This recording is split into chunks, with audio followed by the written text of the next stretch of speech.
బన్నీ, దేవుడు బాధ్యుడే. కానీ దీనికి మీరు సమాధానం చెప్తారని ఆశిస్తున్నాను. లోకంలో జరిగే పరిణామాలన్నిటికీ బన్నీ, దేవుడు బాధ్యుడే. కానీ వాటి వెనక ఆయన ఎందుకు మౌనం వహిస్తున్నాడు అన్న దాని కోసం ఆలోచిస్తే చాలా పెద్ద సబ్జెక్ట్ ఉంది. ఎందుకంటే భూమి మీద మనుషుల ప్రాణాలు తీయటం అనేది మానవ బ్రతుకుకు సంబంధించింది. నిజానికి పసిపిల్లలుగా ఒకళ్ళు చంపబడ్డారే అనుకో. సరే, చిన్నపిల్లకి అన్యాయం జరిగిపోయింది అని మనం అనుకుంటున్నాం. వాళ్ళు చిన్నపిల్లలు అన్యాయంగా చంపేశారని. మనిషి అన్నాక ప్రతివాడు చావాలి. అది చిన్నగానో, యవనస్తుడుగానో, మధ్య వయస్కుడుగానో, లేదా వృద్ధుడుగానో. ఏదో ఒక సమయంలో మనిషి అనేవాడు చావాలి. చావాల్సిన వాడు ఎప్పుడు చేస్తే ఏంటి? పుట్టగానే పురుట్లో చచ్చిపోవచ్చు. కడుపులో ఉంటుండగానే చనిపోవచ్చు. పుట్టాక నిర్లక్ష్యం వల్ల చనిపోవచ్చు అండి. చనిపోవడానికి చాలా కొన్ని లక్షల కారణాలున్నాయి. రోగంతో చచ్చిపోవచ్చు, ప్రమాదంలో చచ్చిపోవచ్చు, అజాగ్రత్తలో చచ్చిపోవచ్చు, నిర్లక్ష్యం వల్ల చచ్చిపోవచ్చు, కోపం వల్ల చచ్చిపోవచ్చు. ఇలా చెప్పుకుంటూ పోతే చాలా ఉంటాయి. చావటం అన్నది సర్వసాధారణమైనది. మనం చిన్న వయసులో చచ్చిపోయారు కాబట్టి అమ్మో అనుకుంటున్నాం. అంటే వృద్ధుడిగా చనిపోతే ఓకేయా? జీవితం అంతా బ్రతికి చచ్చిపోతే ఓకేయా? ఇక్కడ ఎంతకాలం బ్రతుకుతున్నారు అన్నది కాదు నాన్న విషయం. బ్రతికిన కాలంలో వాడు వృద్ధుడిగా బ్రతికినా, వాడు యవనస్తుడిగా బ్రతికినా, ఊహ తెలిసిన తర్వాత వాడు బ్రతుకు కాలంలో దేవుని కొరకు బ్రతుకుతున్నాడా లేదా అన్నదే దేవుడు ఎప్పుడూ మనుషుల విషయంలో పరిగణలోకి తీసుకుంటాడు. చిన్నపిల్లల వాళ్ళకి ఊహ తెలీదు. వాళ్ళకి దేవుని భక్తి కానీ, లేదంటే దేవుని సంబంధమైన జ్ఞానము కానీ వాళ్ళకు ఉండదు. ఎందుకంటే వాళ్ళకి ఆలోచన విధానం లేదు. మనం కూడా చిన్నప్పటి నుంచి కదా వచ్చాం. మీరు పసిబిడ్డగా ఉన్నప్పుడు అసలు మీకు ఏమైనా జ్ఞాపకాలు ఉన్నాయా? అమ్మ ఒడిలో ఉన్నప్పుడు మీకు ఏమైనా జ్ఞాపకాలు ఉన్నాయా? ఏం లేవు. పోనీ ఇప్పుడున్న పిల్లల్ని చూడండి. పాలు తాగే పసిబిడ్డలను చూడండి. వాళ్ళకి ఎవరి మీద కోపం, ఎవరి మీద ద్వేషం, వాడికి దేవుడి మీద నమ్మకం, దెయ్యం మీద నమ్మకం ఏమి లేవు వాడికి. కనుక వాడు ప్యూర్. వాడు చాలా పవిత్రుడు. మరి పవిత్రుడుగా ఉన్నాడు గనుక వాడు పవిత్రుడేనంటే ఎస్ పవిత్రుడే. మరి పవిత్రుడుగా ఉండడం వల్ల వాడికి జరిగే నష్టం ఏంటి? నన్ను అడిగితే ఈ లోకంలో వాడు బ్రతికి పెరిగి పెద్దవాడైతేనే వాడు చెడిపోయే అవకాశాలు 99.9% ఉన్నాయి. అవునో కాదు మీరు ఆలోచించండి. ఎందుకంటే సమాజం బాగలేదు. సమాజం మాటలు బాగలేవు, సమాజం చేతలు బాగలేవు. సమాజంలో జరుగుతున్న సందర్భాలు బాగులేవు. మొత్తం అన్నీ కూడా ఈ సమాజం అంతా ఇప్పుడున్న ప్రపంచ ప్రస్తుత పరిస్థితులు దారుణాతి దారుణంగా వెళ్ళిపోతున్నాయి, మారిపోతున్నాయి. అంటే సభ్యత, సంస్కారం, బంధం, అనుబంధం వీటికేటికి విలువలు లేవు. ఎవడు నచ్చినట్లుగా, ఎవడు కోరిక మేరకు వాడు ఎలాంటి వాడైనా, చట్టాలున్నాయి కాబట్టి కాస్త కూస్తో వాళ్ళు భయపడుతున్నారేమో కానీ, చట్టాలు ప్రభుత్వాలు లేకపోతే ప్రతి మనిషి రాక్షసుడిగానే బ్రతుకుతాడు. ఎందుకంటే వాడిని అడ్డేవాడు ఎవడు? ఆడికి నచ్చింది చేస్తాడు. అది దోపిడీ కావచ్చు, దొంగతనం కావచ్చు, మానభంగం కావచ్చు, హత్య కావచ్చు, ఏదైనా కావచ్చు. కనుక సమాజంలో నేడు పెరుగుతున్న మనుష్యులు పెద్దవారుగా మారి, ఊహ తెలిసి, వాడు దేవుని కోసం మంచివాడుగా మారి బ్రతకడం కంటే చిన్నవాడిగా ఉన్నప్పుడే వాడు చనిపోవటంలో చాలా మేలు ఉందని యేసుప్రభు వారు చెప్పారు. ఇస్కరియోతు కోసం మాట్లాడుతూ, అరే వీడు ఎందుకు ఇంత దారుణంగా ఒడిగట్టాడు? ఇట్టి మనుష్యుడు పుట్టి ఉండని ఎడల వానికి మేలు, అంటే పుట్టని వానికి మేలుంటుందా? లేదా పెండము గతి మేలు అంటాడు. అంటే ఇంకా వాడు లోకాన్ని, సూర్యుడిని చూడకముందే వాడి ప్రాణం పోగొట్టుకుంటే వాడికి మంచి కదా. అంటే సమాజంలో పెరిగి దరిద్రాన్నంతా చూచి వాడు చెడిపోయి నరకానికి పోవడం కంటే చిన్నపిల్లవాడిగా వాడు ప్రాణం పోతుంది. ఎలా? తుఫాన్లో పోవచ్చు, ఇక రోగంతో పోవచ్చు, యుద్ధంలో పోవచ్చు, ఎవడో బలాత్కారంగా చంపడం వల్ల పోవచ్చు. ఎలా చంపినా ప్రాణం పోతుంది. కానీ పోయిన ప్రాణానికి దేవుడు వాడికి ఇచ్చే అవకాశం ఏంటంటే ఏమొస్తుంది వాడికి? పసిపిల్లలకి ఏమొస్తుంది చెప్పండి? వాళ్ళు పవిత్రులు కనుక వాళ్ళకి ఖచ్చితంగా పరలోకానికి అర్హత సాధించిన వాళ్ళు. కనుక ఈరోజు జరుగుతున్న ప్రపంచవ్యాప్తంగా జరుగుతున్న గొడవలలో చిన్నపిల్లలు ఎంతమంది ఒకవేళ మీరనుకున్నారు, అయ్యో! చిన్నపిల్లలు చచ్చిపోయారని. కానీ వాళ్ళందరూ కూడా అదృష్టవంతులు. ఎందుకంటే ఈ దౌర్భాగ్యమైన ప్రపంచంలో వాళ్ళు పెరిగి పెద్దవాళ్ళై ఉత్తములుగా బ్రతకడం అనేది చాలా కష్టం. వాడికి దేవుడి భయం ఉంటేనే తప్ప. చిన్నప్పటి నుంచి వాడిని దేవుని భక్తిలో పెంచితేనే తప్ప. అవునో కాదో మీకు తెలుసు. ఈ రోజున సమాజాన్ని చూడండి. వాళ్ళు బాగున్నారా? మీ మీ అమ్మాయిని గాని, మీ అబ్బాయిని గాని సమాజంలోకి విడిచిపెట్టండి చూద్దాం. అంతవరకు ఎందుకండి టీవీ చూపించండి చాలు. ఒక సినిమా చూపించండి చాలు. అందులో ఏముంటుంది? వైలెన్స్. ఇంకా చెడు. మాటల్లో చెడు, పాటల్లో చెడు. ఏవండి? మొత్తం అంతా కూడా సంస్కారహీనంగా మెజారిటీ ఈరోజు కుటుంబ కథా చిత్రాలు లేవు కదా! మరి ఇలా సమాజం మారిపోతున్నప్పుడు ఈ సమాజంలో పిల్లలు పెరిగి పెద్దవాళ్ళు అవ్వడం అనేది ఒక పెద్ద మేజర్ టాస్క్ అని చెప్పాలి. ఎవరికి? తల్లిదండ్రులకి. పిల్లలు కంటున్నారే, పిల్లలు పెంచుతున్నారే భార్యాభర్తలు. మాకు బిడ్డడు కావాలి, మాకు అమ్మాయి కావాలి అని ఎదురు చూచి చాలామంది ఆశతో పిల్లలకి అంటున్నారే, ఓకే కనండి, తప్పులేదు. కనటం తప్పులేదు. కానీ వాళ్ళ పెంపకం ఎలా ఉంది? వాళ్ళ పెంపకం సమాజంలో ఎలా ఉందండి వాళ్ళ పెంపకం?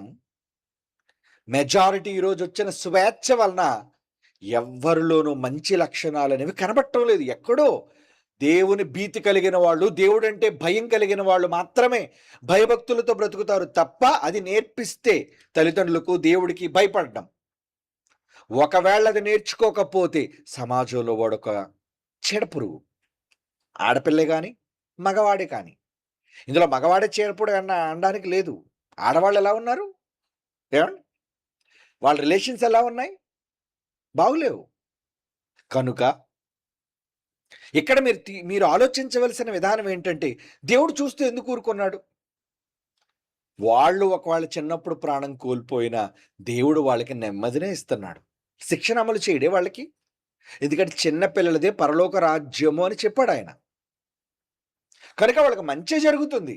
ఈ దౌర్భాగ్యమైన ప్రపంచంలో పెరిగి పెద్దవాళ్ళే నరకానికి పోవడం కంటే చిన్నప్పుడే వాళ్ళు ప్రాణాలు కోల్పోయి పరదేశికి వెళ్ళిపోవడం, నెమ్మది పొందే చోటుకి వెళ్ళిపోవడం వాళ్ళ ఆత్మ, అది నిజంగా వాళ్ళకి ఆశీర్వాదం, వరమని చెప్పాలి. అలా చచ్చిపోయిన పిల్లలందరూ అనుకుంటారు, అమ్మా దేవుడా, నేను చచ్చిపోతే ఏదో ప్రమాదంలో చచ్చిపోయాను, లేదా ఏదో విపత్తులో చచ్చిపోయాను, లేదా ఏదో యుద్ధంలో జరిగిపోయిన ఎవడో కారణం చేత నేను చచ్చిపోయాను, వాడు నన్ను చంపి మంచి పని చేశాడు. ఎందుకో తెలుసా?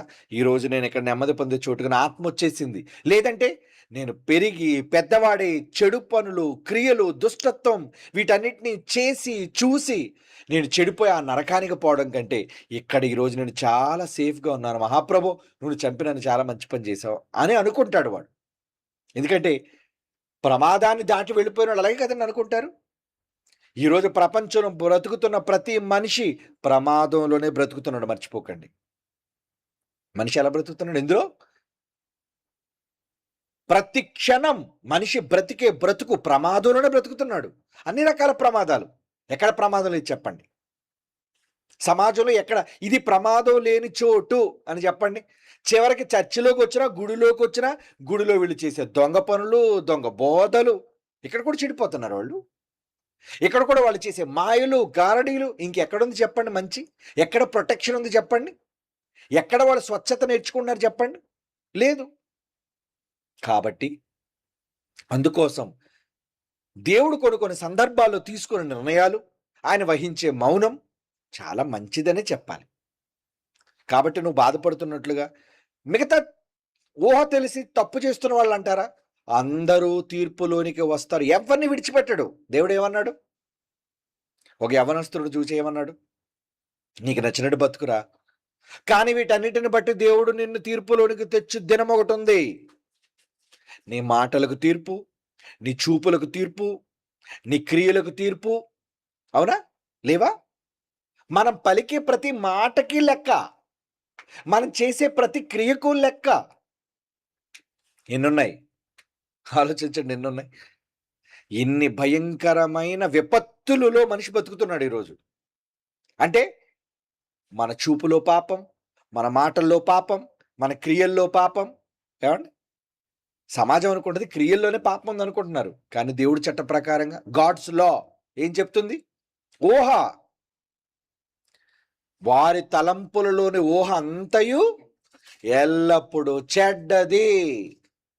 అరే నువ్వు ఊహలోనే చెడిపోయావురా అంటే ఊహలో చెడిపోయిన వాడు పాపేనా? పాపే. మరి వాడికి స్వర్గమా? రాదు. ఎందుకు ఇవ్వాలి స్వర్గం? ఏమంటే పరీక్ష రాయకపోయినా నాకు పాస్ మార్క్ ఇచ్చాడు అన్నట్టు ఉంటుంది. అవునా? నువ్వు చదవు, పరీక్ష రాయు, పాస్ మార్క్ ఇవ్వాలా? మరి పరలోకం ఎలా వస్తుంది నీకు?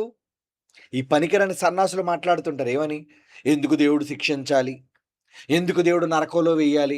నరకంలో వేయకూడదన్నమాట. అంటే తప్పు చేసిన వాడిని చట్టాలు శిక్షించకూడదన్నమాట. వీడి చట్ట ప్రకారంగా.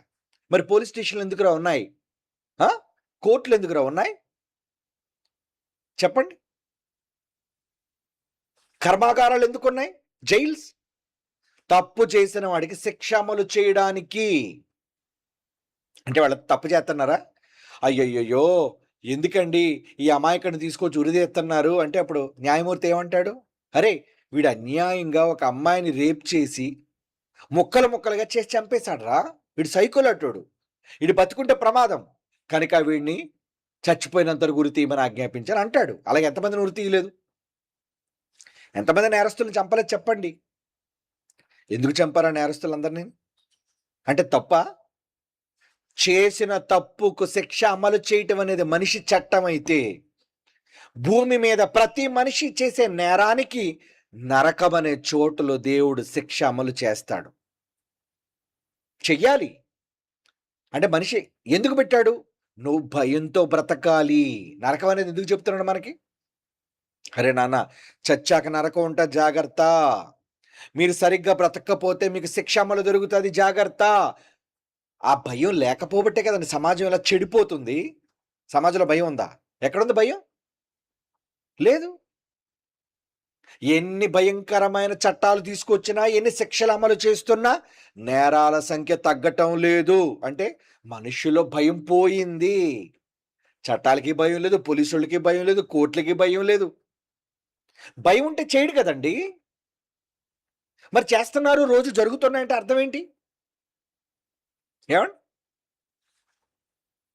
దేవుని పిల్లలారా, ఇక్కడ మనం ఆలోచించవలసిన ప్రధానమైన విషయం ఏంటంటే దేవుడు చేసిన తప్పుకి శిక్ష అమలు చేస్తాడు. ప్రమాదవశాత్తు చనిపోయిన పిల్లలకి శిక్ష అమలు చేయటం కాదు అది. పెద్దలకైతే, ఊహ తెలిసిన వాళ్ళకైతే దేవుడు వాళ్ళకి విధించే శిక్ష. ఏమండి? బండెక్కాడు, ఓవర్ స్పీడ్లో వెళ్తున్నాడు, కాలు చేయిపోయి వికలాంగ అయిపోయాడు. మరి ఏం చేయాలి దేవుడు? శిక్ష కాదు అది, శిక్షే. వాడికి శిక్ష. ఎందుకంటే వాడు మితిమీరి ప్రవర్తించాడు గనుక, ఊహ తెలిసి తప్పు చేశాడు గనుక. మరి పసిబాలుడు ఏమండి? వాడికి శిక్ష లేదు. ప్రమాదవశాత్తు చచ్చిపోయాడు. వీడెళ్ళి ఎవడ అమాయకుని గుద్దేశాడండి, చిన్నపిల్లని గుద్దేశాడండి. చిన్నపిల్లడిది ఏం తప్పు? గుద్దిన వీడి తప్పు. సో దేవుడు కూడా మనిషికి శిక్ష అమలు చేసేటప్పుడు అది భూమి మీద కావచ్చు, లేదా చనిపోయే తర్వాత ఆత్మకు శిక్ష అమలు చేయటం కావచ్చు, ఆయన అనాలోచనంగా ఏది చేయడు. అంటే ప్రతి దానికి, దేవుడు చేసే ప్రతి చర్యకి మనిషి చేసే క్రియలు కారణం. అది గుర్తుపెట్టుకోండి. కాబట్టి ఎవరెలా చనిపోయినా, ప్రమాదవశాత్తు చనిపోయినా, ఇక్కడ చావటం అనేది కాదు. అక్కడ చనిపోయిన తరువాత వాళ్ళకి జరిగే ప్రక్రియ ఏంటనేది మనం అమల్లోకి తీసుకోవాలి. ఎలాగైనా చనిపోవాలి కదా. ఏమండి? పుట్టిన వెంటనే పిల్లడు హాస్పిటల్లో వేస్తారండి, ఇంక్యుబేటర్లో పెడతారండి. వాడు ముందు పుట్టాడు నెల తక్కువగా, కొంతమంది చచ్చిపోతారు. ఏమండి? న్యూమోనియా వచ్చి చచ్చిపోతారు, రోగం వచ్చి చచ్చిపోతారు. అయితే శిక్ష అది కాదు. అయ్యయ్యో ఇంత బాధతో చచ్చిపోయాడండి అంటే దేవుడు ఎందుకండి ఇంత బాధతో చంపేశాడండి? చావు అనేది శరీరం నుంచి ఆత్మను విడదీయడం, ఎడబాటు. దేవుడిచ్చే ఎడబాటు అది. అది రోగమా? ఏమండి? అది ప్రమాదమా? ఏదైనా కావచ్చు. అందులో ప్రతి మనిషి ఏమండి రోగంతోనే చచ్చిపోవాలి. హార్ట్ అటాక్ అంటే రోగం. అవునా? ఎలాగైనా చచ్చిపోవాలి కదా. నువ్వు ప్రమాదంలో చచ్చిపోయినా, రోగంతో చచ్చిపోయినా జరిగే ప్రక్రియ ఏంటంటే ఆత్మ దేహాన్ని విడిచిపెడుతుంది. అది పిల్లాడిదైనా పెద్దవాడిదైనా. కాబట్టి దేవుడు ఏం చేస్తాడు? అప్పుడు వీడు చనిపోయిన తర్వాత చిన్నపిల్లడైతే ఎగ్జామ్టెడ్, పెద్దోడైతే వీడు క్రియలు చేశాడు, కమాన్ ఏం చేశాడు అన్ని చూడండి, లెక్క చూడండి. వాడి క్రియలను బట్టి వాడికి తీర్పు తీర్చబడుతుంది. అందుకోసం నాన్న ఎప్పుడు దేవుణ్ణి తప్పు పట్టకూడదు. చనిపోయిన వాళ్ళు ఎక్కడికి వెళతారు అనేది నువ్వు పాఠం నేర్చుకుంటే ఏనాన్న, బైబిల్లో చాలా పాఠాలు ఉన్నాయి. ఎప్పుడు పరలోకానికి వెళతారు, ఎప్పుడు పరదేశకు వెళతారు, ఎప్పుడు తీర్పు తీర్చబడతాది, ఇవన్నీ తెలియాలి. కనుక నువ్వు అడిగిన ఈ సుదీర్ఘమైన ప్రశ్నలో ఎక్కడ ఎవరు ఏ ప్రమాదంలో చనిపోయినా అది దేహం నుంచి ఆత్మ ఎడబాటు జరుగుతుందంతే. అది ప్రమాదం, రోగం, యుద్ధం, ఏమండి నేరం, ఘోరం ఏదైనా కావచ్చు. కానీ దేవుడు అమల్లో తీసుకునేది వీడు యుద్ధంలో చచ్చిపోయాడు కాబట్టి చెడ్డోడు, ఏమండి వీడు ఆ గుండెపోటుతో ఇంట్లో మరణించాడు కాబట్టి ఉత్తముడు అలా లెక్క కట్టడు. పసిపిల్లలకైతే వాళ్ళ ఎగ్జంప్షన్, పెద్దలకైతే ఊహ తెలిసిన తర్వాత వాళ్ళ క్రియలే వాళ్ళకి తీర్పు తీర్చబడతాయి. కనుక ఇది నువ్వు దృష్టిలో పెట్టుకొని దేవుడు ప్రతి మనిషిని తీర్పులోనికి తెస్తాడు అని గుర్తుపెట్టుకోండి. అంతేగాని పక్షపాతంతో దేవుడు ఎవరినో చంపినప్పుడు ఊరక నిర్ఘాంతంగా చూడడం, ఏమండి సైలెంట్గా ఉండటం, మరొకరి విషయంలో దేవుడు అడ్డుపడడం చేయడు. ఎందుకంటే లోకాన్ని స్వతంత్రత ఇచ్చాడు. మీరు ఏం చేస్తారో చేయండి, ఇది మంచి ఇది చెడు, ఈ రెండు మార్గాలు మీ ముందు పెట్టాను, మీరేం డిసైడ్ అవుతారో డిసైడ్ అవ్వండి. మీరు చచ్చాక నేను మీకు తీర్పు తీరుస్తాను, మీకు ఆయుష్కాలం ఇచ్చాను, మీరు బ్రతకండి, ఇది మంచి, ఇలా మీరు బ్రతకండి, నేను నేర్పించాను, మీకు రాయించాను, ప్రవక్తలను పంపించాను, యేసుప్రభుని పంపాను, మంచిని నేర్పించాను, చేస్తారా చెయ్యరా మీ ఇష్టం, చాయిస్. ఏదైనా తోటలో చాయిస్ ఇవ్వలేదా, ఇదిగో ఇది మంచిది ఇది చెడు చెప్పాడు, చాయిస్ ఇచ్చాడు. కనుక ప్రతి మనిషి స్వతంత్రుడు. ఆ స్వతంత్రుడుగా అతనికి దేవుడు ఏమిచ్చాడంటే ఫ్రీడమ్, స్వేచ్ఛ ఇచ్చాడు. బానిస కాదు కదా మనం ఎవరు. కనుక ఎటువైపున ఉంటావు అన్నది నీ ఊహ తెలిసిన తర్వాత నువ్వు చేసే పనులను బట్టి నీకు శిక్ష తప్ప, నువ్వు యుద్ధంలో చచ్చిపోయావు కాబట్టి నువ్వు చెడ్డోడివి, నువ్వు హాస్పిటల్లో చచ్చిపోయావు కాబట్టి ఉత్తముడివి అలా దేవుడు అనుకోడు. నీ చావు ఎలా జరిగింది, ఇంట్లో చచ్చిపోయాడు కాబట్టి ఉత్తముడు, ఏమండి రోడ్డు మీద ప్రమాదవశాత్తు చచ్చిపోయాడు కాబట్టి వీడు చెడ్డోడు అలా దేవుడు తీర్పు తీర్చడు. ఎవరు ఎలా చనిపోయినా వాళ్ళ క్రియలను బట్టి తీర్పు తీర్చబడుతుంది. ఆ విషయంలో దేవుడు నిష్పక్షపాతి, అంటే ఏ పక్షపాతం లేనివాడు అనే విషయాన్ని గ్రహించు. ఓకేనా? God bless you. మిగిలిన ప్రశ్నలు నెక్స్ట్